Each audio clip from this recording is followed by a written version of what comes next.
My favorite Cuddlist membership perk. It's hard for me to pick one, to be honest. It is hard for me to pick one. Yeah, it is hard for me to pick my favorite Cuddlist perk. Yeah, it is hard for me to pick my favorite Cuddlist membership perk because I find a lot of value in all the different ways I've felt supported.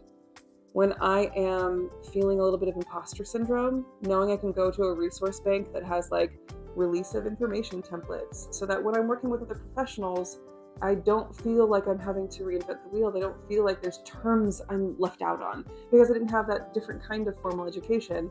I know exactly what's needed, but I may not know the terms, right? I may not know an industry specific jargon. And the resource bank gives me a lot of that. So I don't feel like I'm going into places bumbling or fumbling or blind.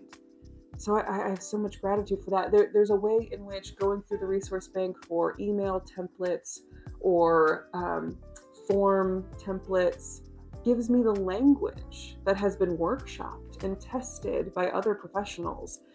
They've done that hard work of being like, actually, when I say it this way, more people understand. Or when I say it this way, I get better results.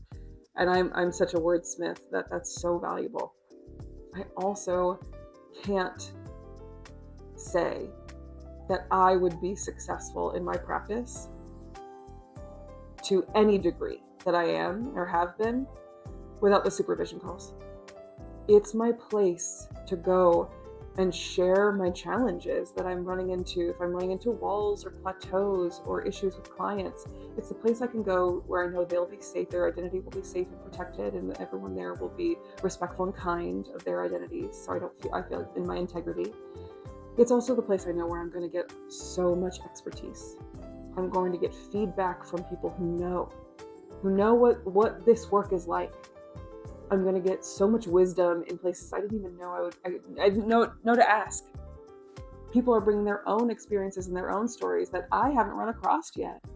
And that information and that expertise that I'm getting now, based on the experiences they've had that I have not run into, I wouldn't know to ask. It's like, you don't know what you don't know. I get to know what I don't know there. And then as an extension of the supervision calls, the community. Doing this work, it can feel a little bit like you're the odd man out. You're the weirdo. That's what all pioneers to a degree feel like. And this is a pioneering industry. It's a fledgling industry. We are doing something that is not mainstream. And knowing that there are other people doing it too. Knowing that I'm not alone in this work.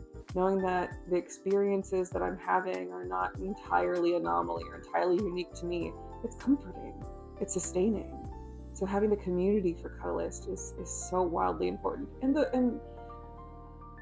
I know I'm biased because I'm the CEO of Cuddlist now, but that's a recent development in my life when I'm making this video. And for the years prior, it felt so supportive to have the backing, the weight behind a whole company that is established and has been operating for a while, supporting me.